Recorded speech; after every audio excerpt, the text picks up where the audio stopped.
Hello दोस्तों, आपका अपने यूट्यूब चैनल प्रीति ईडू वर्ल्ड पे आपका स्वागत है। आज हम पढ़ेंगे पॉलिटी एम लक्ष्मीकांत बुक से, जिसमें हमारा 3rd चैप्टर कंप्लीट हो गया था। काफ़ी दिनों बाद मैं ये स्टार्ट कर रही थी, एक्चुअली मुझे पास टाइम नहीं था। तो आज हम देखेंगे संविधान की प्रस्तावना। हमारा 3rd चैप्टर संविधान की प्रमुख विशेषताएं ये हो गई है। आज हमारा 4th चैप्टर है संविधान की प्रस्तावना। इसको देखेंगे। संविधान की प्रस्तावना में क्या कहा गया है।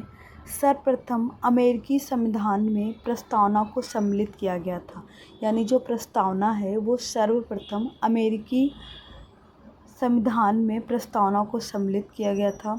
तदुपरांत कई अन्य देशों ने इसे अपनाया, जिनमें भारत भी शामिल है। यानी कि इस प्रस्तावना जो है सर्वप्रथम को अमेरिका के संविधान में सम्मिलित किया गया था। उसके बाद अन्य देशों ने भी इसे अपनाया और जिनमें भारत भी शामिल है। प्रस्तावना संविधान के परिचय अथवा भूमिका को कहते हैं। यानी कि प्रस्तावना जो है संविधान का परिचय अथवा भूमिका को कहते हैं। इसमें संविधान का सार होता है। प्रस्तावना में जो होता है संविधान का सार होता है। प्रख्यात न्यायविद या संवैधानिक विशेषज्ञ, प्रख्यात न्यायविद या संवैधानिक विशेषज्ञ N.A. पालकीवाला ने प्रस्तावना को संविधान का परिचय पत्र कहा। जिसे क्या कहते हैं, प्रख्यात न्यायविद व संवैधानिक विशेषज्ञ N.A. पालकीवाला ने संविधान को विशेषज्ञ N.A. पालकीवाला ने प्रस्तावना को संविधान का परिचय पत्र कहा। प्रस्तावना को क्या कहा? संविधान का परिचय पत्र कहा। भारतीय संविधान की प्रस्तावना पंडित नेहरू द्वारा बनाए और पेश किए गए एवं संविधान सभा द्वारा अपनाए गए उद्देश्य प्रस्ताव पर आधारित है। यानी कि प्रख्यात न्यायविद व संवैधानिक विशेषज्ञ N.A. पालकीवाला ने प्रस्तावना को संविधान का परिचय पत्र कहा। N.A. पालकीवाला ने जो है संविधान की प्रस्तावना को जो कहा संविधान का परिचय पत्र कहा।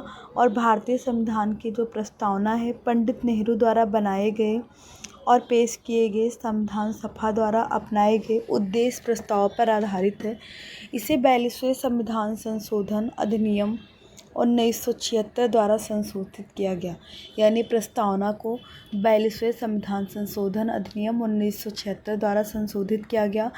संविधान का परिचय पत्र जो है प्रस्तावना को N.A. पालकीवाला ने कहा और जो संविधान की प्रस्तावना है वो पंडित नेहरू द्वारा बनाए गए एवं पेश किए गए संविधान सभा द्वारा अपनाए गए उद्देश्य प्रस्ताव पर आधारित है। 42वें संविधान संशोधन अधिनियम 1976 द्वारा इसमें संशोधित किया गया, जिसने इसमें समाजवादी, धर्मनिरपेक्ष और अखंडता शब्द सम्मिलित है। इसमें समाजवादी, धर्मनिरपेक्ष और अखंडता शब्द सम्मिलित है। यानी कि 42वें संविधान संशोधन अधिनियम 1976 द्वारा प्रस्तावना में संशोधन किया गया और जिसमें समाजवादी, धर्मनिरपेक्ष और अखंडता शब्द जोड़े गए या सम्मिलित किए गए। अब हम देखेंगे संविधान की प्रस्तावना की विषय वस्तु, यानी कि संविधान की प्रस्तावना की विषय वस्तु क्या है। आपने वर्तमान स्वरूप में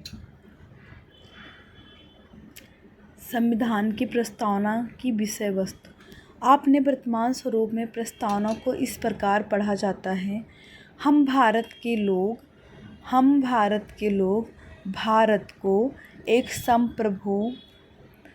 संपूर्ण प्रभुत्व संपन्न समाजवादी, धर्मनिरपेक्ष, लोकतांत्रिक गणराज्य बनाने के लिए और इसके समस्त नागरिकों को सामाजिक, आर्थिक और राजनीतिक न्याय, विचार, अभिव्यक्ति, धर्म, विश्वास व उपासना की स्वतंत्रता, प्रतिष्ठा और अवसर की समता प्राप्त कराने के लिए तथा व्यक्ति की गरिमा और राष्ट्र की एकता तथा अखंडता सुनिश्चित करने वाला बंधुत्व बढ़ाने के लिए दृढ़ संकल्पित होकर अपनी इस संविधान सभा में आज दिनांक 26 नवंबर 1949 को एतत् द्वारा इस संविधान को अंगीकृत, अधिनियमित और आत्मर्पित करते हैं। यानी कि संविधान की प्रस्तावना के द्वारा संविधान सभा में दिनांक 26 नवंबर 1949 को एतत् द्वारा संविधान को अंगीकृत, अधिनियमित और आत्मर्पित करते हैं।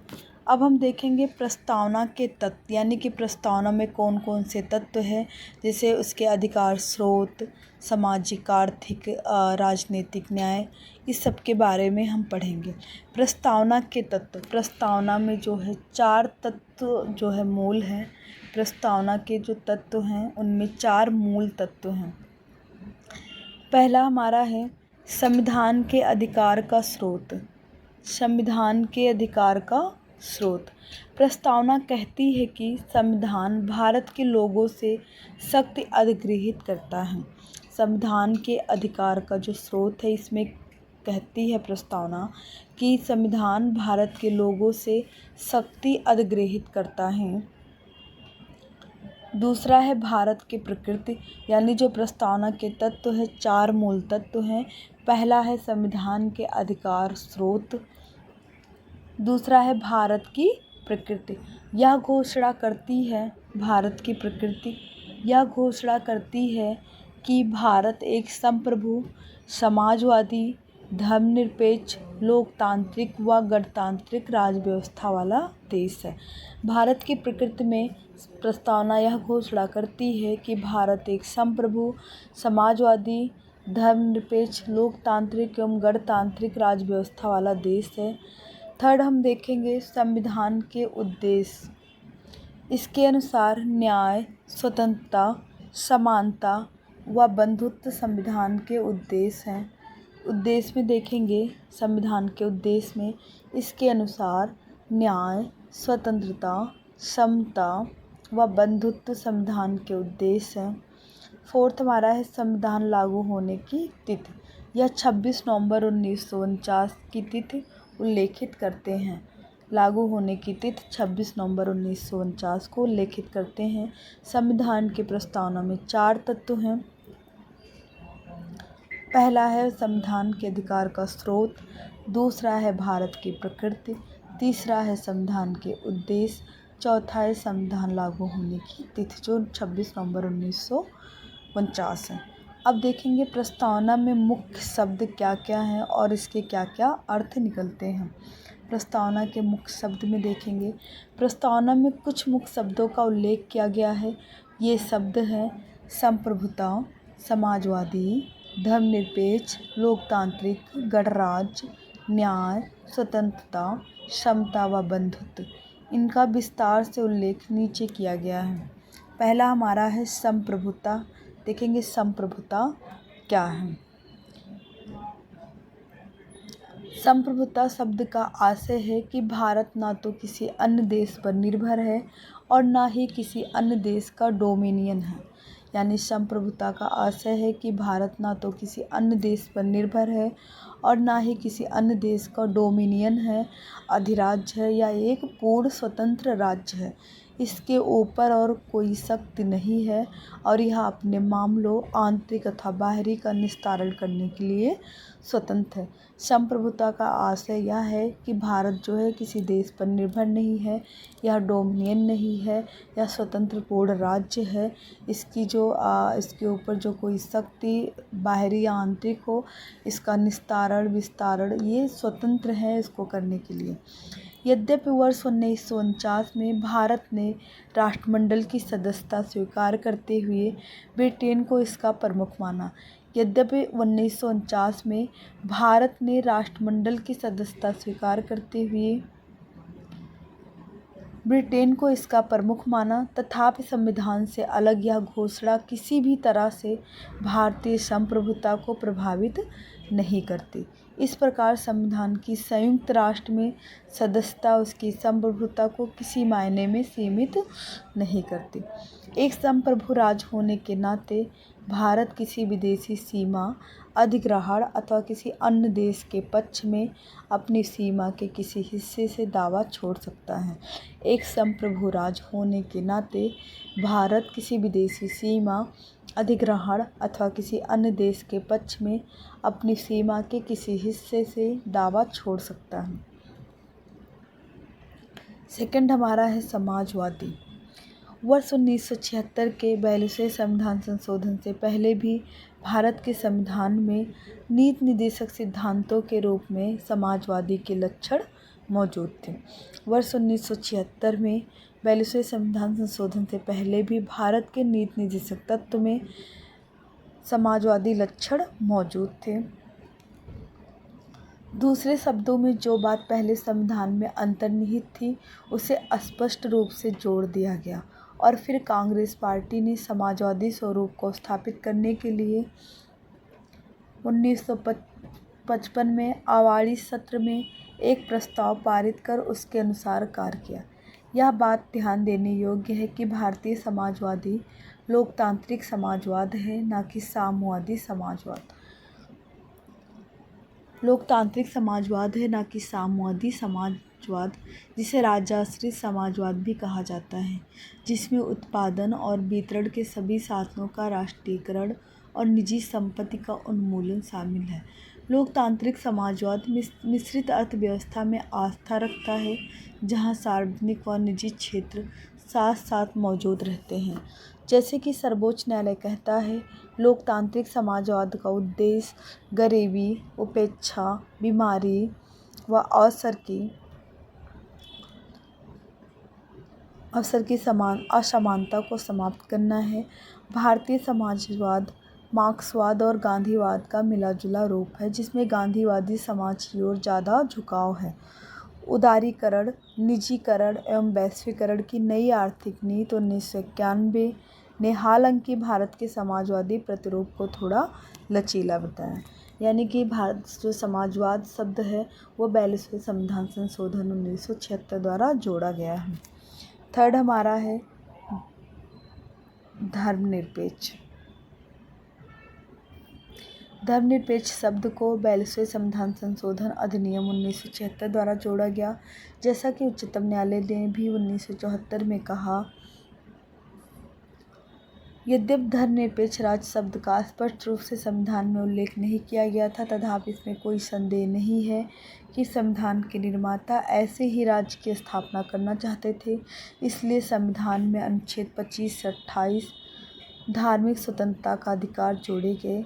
भारतीय संविधान में धर्मनिरपेक्षता की सभी अवधारणाएं विद्यमान हैं, अर्थात हमारे देश में सभी धर्म समान हैं और उन्हें सरकार समान समर्थन प्राप्त करता है।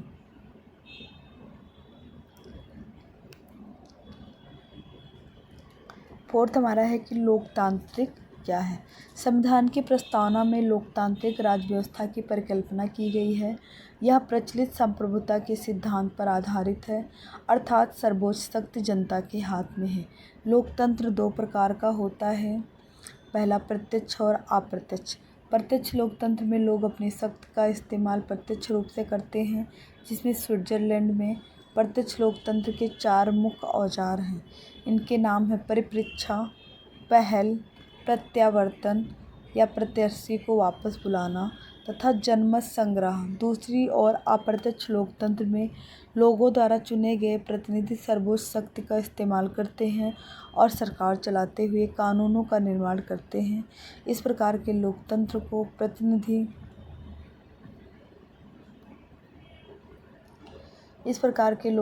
प्रतिनिधि लोकतंत्र भी कहा जाता है। यह 2 प्रकार का होता है, संसदीय और राष्ट्रपति के अधीन। भारतीय संविधान में प्रतिनिधि संसद लोकतंत्र की व्यवस्था है, जिसमें कार्यकारिणी अपनी सभी नीतियों और कार्यों के लिए विधायिका के प्रति जवाबदेह है।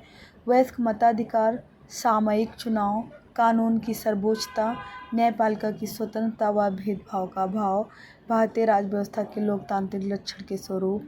संविधान की प्रस्तावना में लोकतांत्रिक शब्द का इस्तेमाल बृहद रूप में किया है, जिसमें न केवल राजनीतिक लोकतंत्र बल्कि सामाजिक व आर्थिक लोकतंत्र को भी शामिल किया गया है। इस आयाम पर डॉक्टर अंबेडकर ने 25 नवंबर 1949 को संविधान सभा में दिए गए अपने समापन भाषण में विशेष बल देते हुए कहा था, राजनीतिक लोकतंत्र तब तक अस्थायी नहीं बन सकता जब तक कि उसके मूल में सामाजिक लोकतंत्र नहीं हो। सामाजिक लोकतंत्र का क्या अर्थ है? इसका अर्थ है वह जीवन शैली को स्वाधीनता, समानता तथा भ्रातृत्व को मान्यता देती है। स्वाधीनता, समानता और भ्रातृत्व के सिद्धांतों को अलग से एक त्रयी के रूप में नहीं देखा जाना चाहिए। ये आपस में मिलकर एक त्रयी रचना इस अर्थ में करते हैं कि यदि इनमें किसी एक को भी अलग कर दिया जाए तो लोकतंत्र का उद्देश्य पराजित हो जाता है। स्वाधीनता को समानता से अलग नहीं किया जा सकता है और समानता को स्वाधीनता से अलग किया जा सकता है। इसी प्रकार स्वाधीनता और समानता को भ्रातृत्व या बंधुत्व से भी अलग नहीं किया जा सकता है। समानता के अभाव में स्वाधीनता से कुछ का आधिपत्य अनेक पर स्थापित होने की स्थिति बनेगी। समानता बिना स्वाधीनता के वैयक्तिक पहल अथवा उद्यम को समाप्त कर देगी। इसी संदर्भ में सर्वोच्च न्यायालय ने 1997 में व्यवस्था दी, संविधान एक समत्वपूर्ण सामाजिक व्यवस्था की स्थापना का लक्ष्य रखता है जिससे कि प्रत्येक नागरिक को भारत गणराज्य के सामाजिक एवं आर्थिक लोकतंत्र में सामाजिक, आर्थिक और राजनीतिक न्याय प्रदान किया जा सके। गणतंत्र। एक लोकतांत्रिक राज्य व्यवस्था को दो वर्गों में बांटा जा सकता है। एक लोकतांत्रिक राज्य व्यवस्था को दो वर्गों में बांटा जा सकता है, राजशाही और गणतंत्र। राजशाही व्यवस्था में राज्य का प्रमुख आमतौर पर राजा या रानी उत्तराधिकारता के माध्यम से पद पर आसीन होता है, जैसा कि ब्रिटेन में। वहीं गणतंत्र में राज्य प्रमुख हमेशा प्रत्यक्ष अथवा अप्रत्यक्ष रूप से एक निश्चित समय के लिए चुनकर आता है, जैसे अमेरिका। इसलिए भारतीय संविधान की प्रस्तावना में गणतंत्र का अर्थ यह है कि भारत का प्रमुख अर्थात राष्ट्रपति चुनाव के जरिए सत्ता में आता है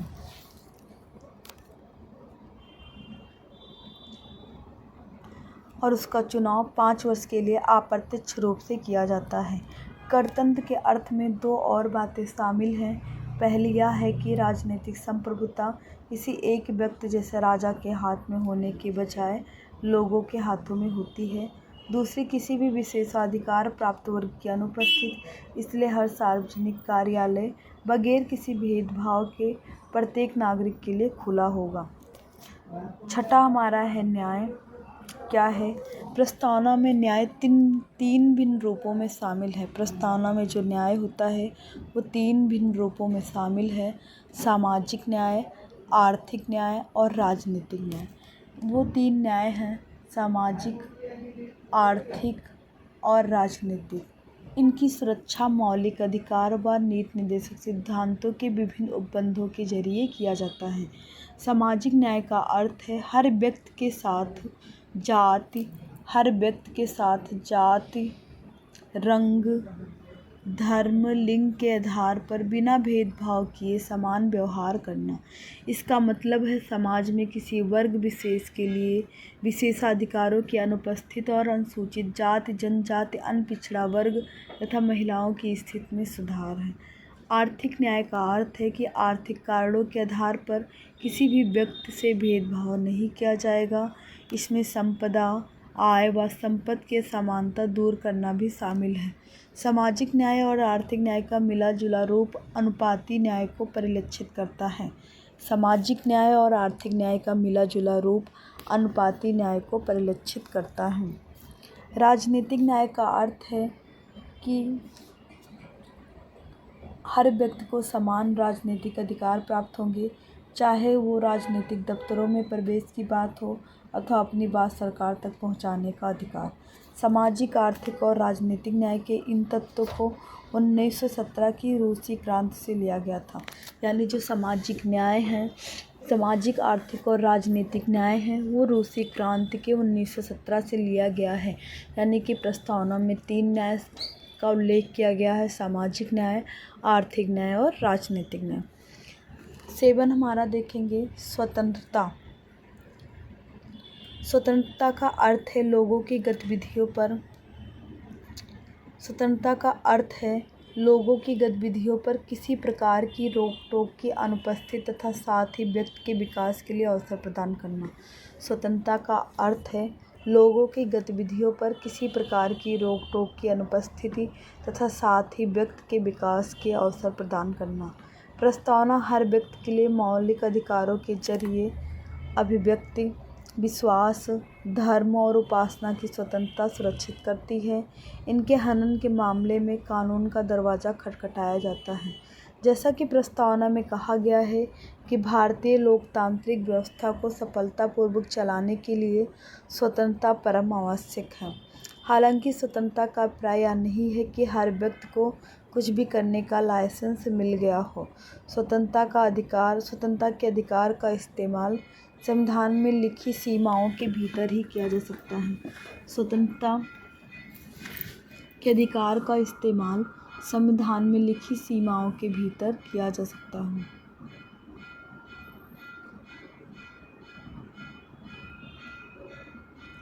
संक्षेप में कहा जाए तो प्रस्तावना में प्रदत्त स्वतंत्रता एवं मौलिक अधिकार शर्त रहित नहीं है। हमारी प्रस्तावना में स्वतंत्रता, समता और बंधुत्व के आदर्शों को फ्रांस की क्रांति से लिया गया है 1789 और 1799 से। यानी कि हमारी प्रस्तावना में स्वतंत्रता, समता और बंधुत्व जो है फ्रांस की क्रांति से लिया गया है।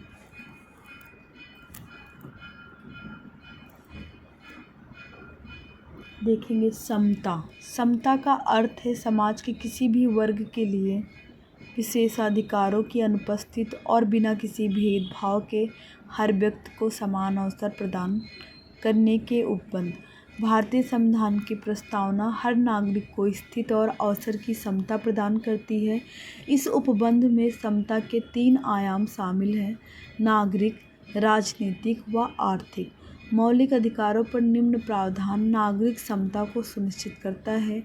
मौलिक अधिकारों पर निम्न प्रावधान नागरिक समता को सुनिश्चित करते हैं। पहला है हमारा विधि के समक्ष समता, आर्टिकल 14 है। धर्म, जाति, लिंग या जन्म स्थान के आधार पर मूल वंश निषेध, अनुच्छेद 15। लोक नियोजन के विषय में अवसर की समानता, अनुच्छेद 16।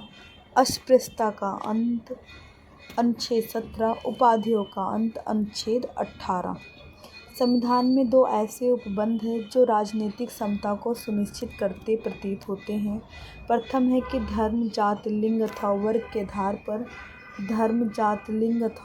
के आधार पर किसी व्यक्ति को मतदाता सूची में शामिल होने के अयोग्य करार नहीं दिया जाएगा, अनुच्छेद 325। तथा दूसरा लोकसभा और विधानसभा के लिए वयस्क मतदान का प्रावधान, अनुच्छेद 326। लोकसभा और विधानसभाओं के लिए वयस्क मतदान का प्रावधान, अनुच्छेद 326।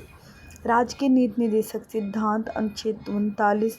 महिला तथा पुरुष को जीवन यापन के लिए पर्याप्त साधन और समान काम के लिए समान वेतन के अधिकार को सुरक्षित करता है। 9 हमारा है बंधुत्व। अब हम देखेंगे बंधुत्व का क्या अर्थ है। बंधुत्व का अर्थ है भाईचारे की भावना। संविधान एकल नागरिकता के एक तंत्र के माध्यम से भाईचारे की भावना को प्रोत्साहित करता है। मौलिक कर्तव्य, अनुच्छेद 51(a) भी कहते हैं कि यह हर भारतीय नागरिक का कर्तव्य होगा कि वह धार्मिक, भाषाई, क्षेत्रीय अथवा वर्ग विविधताओं से ऊपर उठकर सौहार्द और आपसी भाईचारे की भावना को प्रोत्साहित करेगा। प्रस्तावना कहती है कि बंधुत्व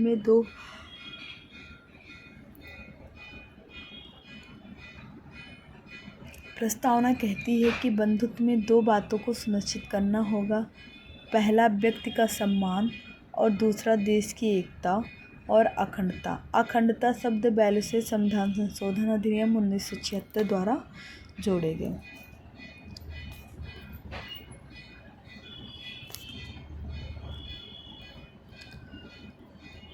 संविधान सभा की प्रारूप समिति के एक सदस्य के.एम. मुंशी के अनुसार व्यक्ति के गौरव का अर्थ है कि संविधान न केवल वास्तविक रूप में भलाई तथा लोकतांत्रिक तंत्र की मौजूदगी सुरक्षित करता है, बल्कि यह भी मानता है कि हर व्यक्ति का व्यक्तित्व पवित्र है।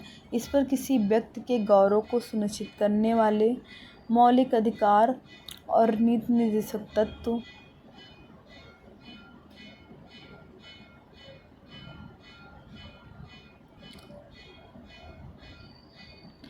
के कुछ प्रावधान बल देते हैं। इसके अलावा मौलिक कर्तव्यों 51A में कहा गया है कि भारत के हर नागरिक की यह जिम्मेदारी होगी कि वह महिलाओं के गौरव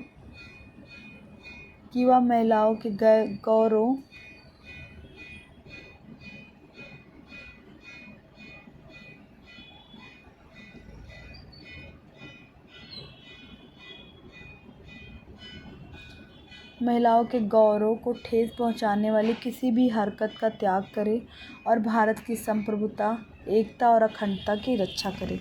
देश की एकता और अखंडता पद में राष्ट्रीय अखंडता के दोनों मनोवैज्ञानिक और सीमाई आयाम शामिल हैं। संविधान के अनुच्छेद 1 में भारत का वर्णन राज्यों के संघ के रूप में किया गया है, ताकि यह बात स्पष्ट हो जाए कि राज्यों को संघ से अलग होने का कोई अधिकार नहीं है।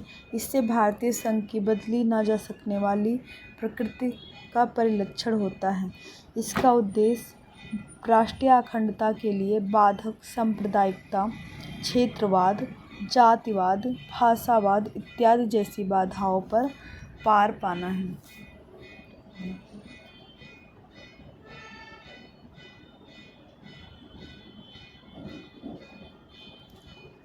प्रस्तावना का महत्व। प्रस्तावना में उस आधारभूत दर्शन और राजनीतिक, धार्मिक व नैतिक मौलिक मूल्यों का उल्लेख है जो हमारे संविधान के आधार हैं। इसमें संविधान सभा की महान और आदर्श सोच उल्लिखित है। इसके अलावा यह संविधान की नींव रखने वाले के सपनों और अभिलाषाओं का परिलक्षण करती है। संविधान निर्माण में महत्वपूर्ण भूमिका निभाने वाले संविधान सभा के अध्यक्ष सर अल्लादी कृष्णस्वामी अय्यर के शब्दों में, संविधान की प्रस्तावना हमारे दीर्घकालिक सपनों का विचार है। संविधान की प्रस्तावना हमारे दीर्घकालिक सपनों का विचार है। ये अध्यक्ष सर अल्लादी कृष्णस्वामी अय्यर के द्वारा कहा गया है। संविधान सभा की प्रारूप समिति के सदस्य KM मुंशी के अनुसार प्रस्तावना हमारी संप्रभुता, लोकतांत्रिक गणराज्य का भविष्य पल है। यानी कि प्रस्तावना जो है हमारी संप्रभु लोकतांत्रिक गणराज्य का भविष्य फल है। संविधान सभा के अन्य सदस्य पंडित ठाकुर दास भार्गव ने संविधान की प्रस्तावना के संबंध में कहा है, प्रस्तावना संविधान का सबसे सम्मानित भाग है। यह संविधान की आत्मा है, संविधान की कुंजी है, यह संविधान का आभूषण है। यह एक उचित स्थान है जहाँ से कोई भी संविधान का मूल्यांकन कर सकता है। सुप्रसिद्ध अंग्रेज राजनीति शास्त्री सर अर्नेस्ट वाकर संविधान की प्रस्तावना लिखने वालों को राजनीतिक बुद्धिजीवी कहकर अपना सम्मान देते हैं। यह प्रस्तावना को संविधान की कुंजी नोट कहते हैं।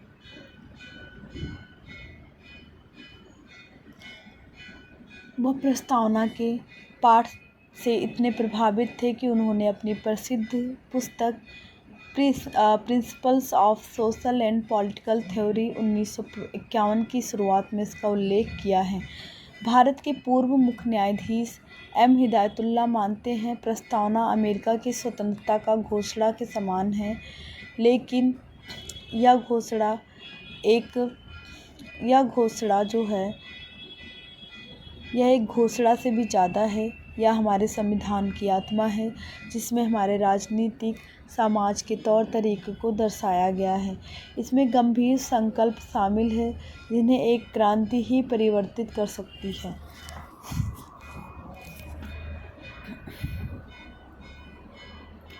देखेंगे संविधान के एक भाग के रूप में प्रस्तावना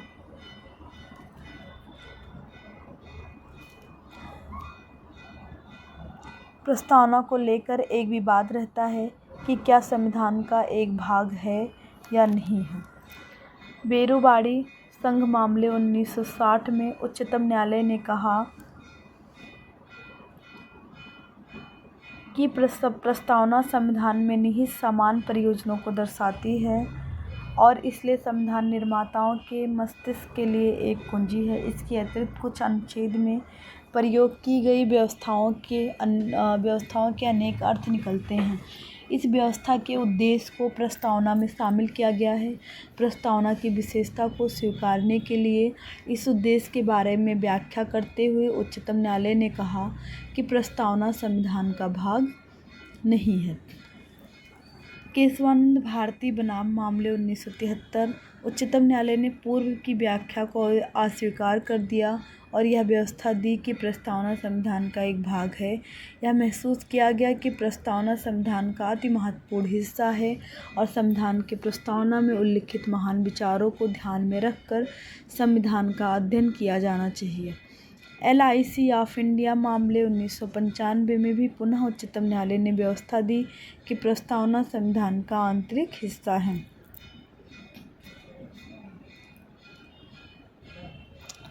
संविधान के अन्य भागों की तरह ही संविधान सभा के प्रस्तावना को भी बनाया गया, परंतु तब जबकि अन्य भाग पहले से ही बनाए जा चुके थे। प्रस्तावना को अंत में शामिल किए जाने का कारण यह था कि इसे सभा द्वारा स्वीकार किया गया।